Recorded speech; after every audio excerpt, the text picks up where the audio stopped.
Assalamualaikum warahmatullahi wabarakatuh. Innal hamdalillah nahmaduhu wa nasta'inuhu wa nastaghfiruh wa na'udzu billahi min syururi anfusina wa min sayyiati a'malina.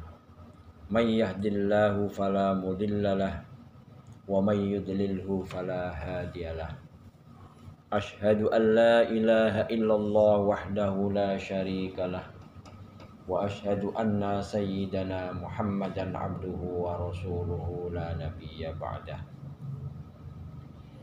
Allahumma salli wa sallim wa barik ala sayyidina Muhammad wa ala alihi wa ashabihi ajma'in.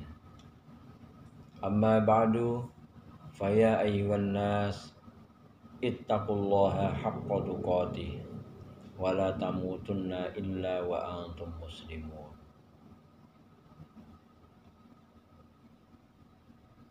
Ma'asyiral muslimin rahimakumullah, sidang Jumat yang berbahagia. Puji serta syukur kita panjatkan kehadirat Allah Subhanahu wa taala atas limpahan berbagai nikmat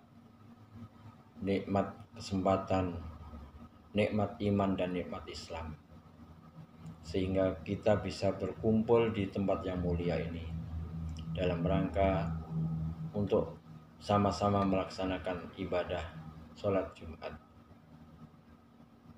Semoga kehadiran kita di tempat yang mulia ini senantiasa mendapatkan ridho dari Allah Subhanahu wa ta'ala. Sholawat iring salam semoga tetap tercurahkan kepada junjungan kita Nabi besar Muhammad sallallahu alaihi wasallam, kepada keluarga, kepada para sahabat, dan kepada para pengikutnya, hingga pada kita yang hadir di tempat ini. Sebagai khotib, tidak lupa pula untuk senantiasa berwasiat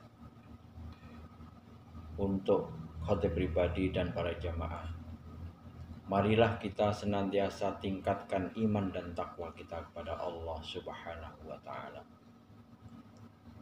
Takwa dalam arti senantiasa menjalankan perintah-perintah Allah serta menjauhi segala apa yang dilarang oleh Allah Subhanahu wa ta'ala. Ma'asyiral muslimin rahimakumullah, sidang Jumat yang berbahagia. Jumat ini kita telah hampir di akhir Ramadan tahun 1441 Hijriah. Tanpa terasa, insya Allah kita umat Islam akan segera mengakhiri bulan yang penuh berkah serta bulan yang penuh ampunan ini. Semoga ibadah yang kita lakukan di bulan ini serta aktivitas lainnya dinilai ibadah oleh Allah Subhanahu wa ta'ala. Namun kita tetap senantiasa berdoa kepada Allah, semoga kita semua dipertemukan Ramadan tahun depan. Amin ya rabbal alamin. Sudah barang tentu dengan segala kekurangan yang kita lakukan, semoga Allah Subhanahu wa ta'ala menyempurnakan ibadah kita. Ramadan tahun ini memang berbeda dengan Ramadan sebelumnya dalam menyambut dan mengisi ibadahnya. Kalau Ramadan sebelumnya suasana taraweh, tadarus sering kita lakukan secara berjamaah, baik di musola, di masjid, maupun di kantor-kantor tertentu. Namun untuk tahun ini kita hanya bisa melakukan dengan anggota keluarga kita masing-masing. Sholat taraweh dengan keluarga, tadarus dengan keluarga, buka puasa dengan keluarga, dan banyak aktivitas lainnya kita cukup dengan keluarga kita masing-masing. satu sisi sangat sedih kita rasakan. Namun di sisi lain ada nilai positif kita dapatkan. Kalau selama ini kita ibadah banyak dilakukan dengan pengerahan jamaah, yang secara kasat mata bisa jadi apa yang kita lakukan ada unsur syiar, tapi tidak menutup kemungkinan apa yang kita lakukan ada motif tertentu, niat tertentu, yang sebenarnya kalau niat-niat yang tidak sejalan dengan pesan-pesan agama justru akan membawa dampak kurang baik.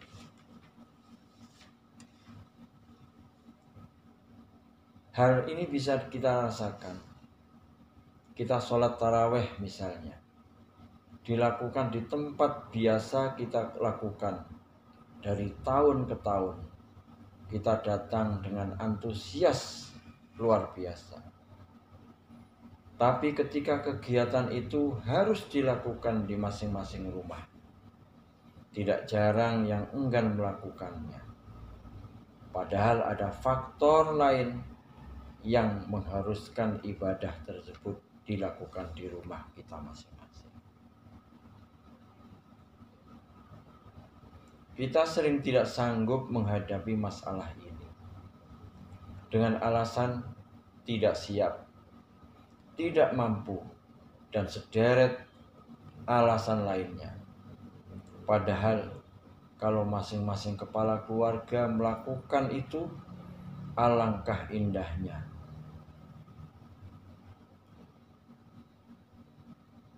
Menandakan bahwa kita adalah keluarga yang kuat dan mampu, serta menjalankan ajaran Islam dalam berbagai keadaan.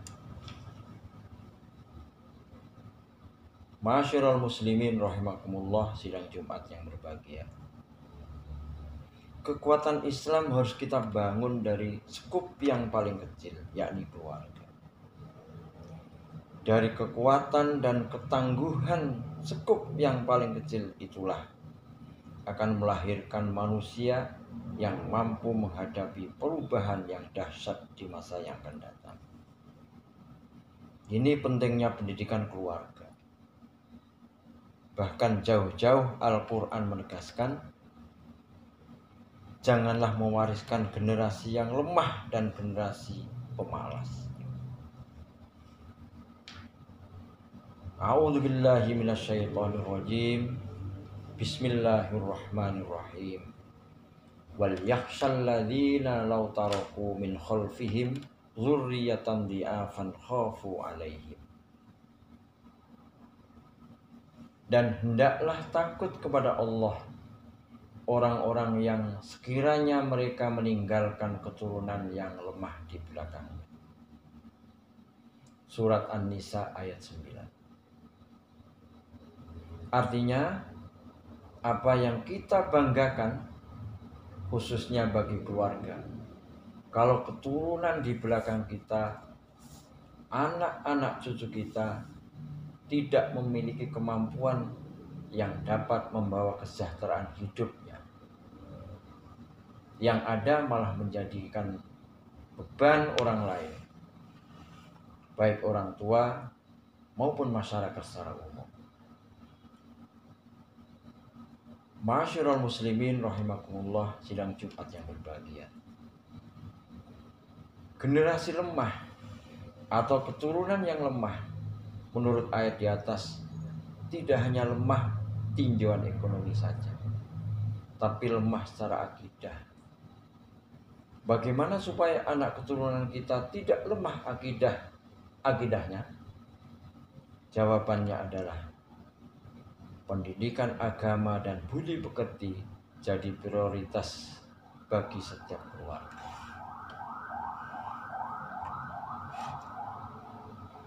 Kalau posisi pendidikan agama dan budi pekerti dijadikan prioritas bagi setiap keluarga, insya Allah kesejahteraan lahir batin akan kita dapatkan.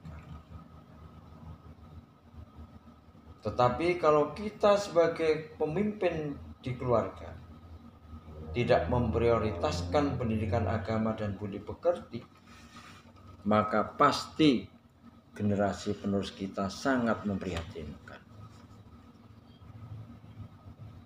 Sebagai contoh yang sering kita saksikan di media, bagaimana anak setingkat sekolah dasar sudah berani melakukan tindakan kriminal dan tindakan kenakalan lainnya. Ini adalah efek dari pendidikan orang tua. Cara mendidik orang tua yang kurang tepat, atau boleh jadi keteledoran orang tua itu sendiri. Untuk itu para jamaah sekalian, tugas mendidik bagi orang tua terhadap putra-putrinya tidak ringan, lebih-lebih di era sekarang ini. Era informasi yang sangat cepat. Sebagai orang tua harus lebih banyak komunikasi dengan anak-anak kita dan anggota keluarga kita. Lebih-lebih di bulan suci Ramadan ini, intensitas bertemu dengan putra-putri kita sebenarnya lebih mudah dibandingkan dengan bulan-bulan di luar bulan suci Ramadan. Mari kita gunakan waktu berbuka, waktu sholat taraweh, waktu tadarus, bahkan waktu makan sahur. Kita selingi dengan tegur sapa yang mampu membangun kebersamaan, agar pondasi bangunan keluarga kita menjadi semakin kuat. Barakallahu li wa lakum fil Qur'anil azim wa nafa'ani wa iyyakum bima fihi minal ayati wa dzikril hakim. Fataqabbala minni wa minkum tilawatahu innahu huwal ghafurur rahim.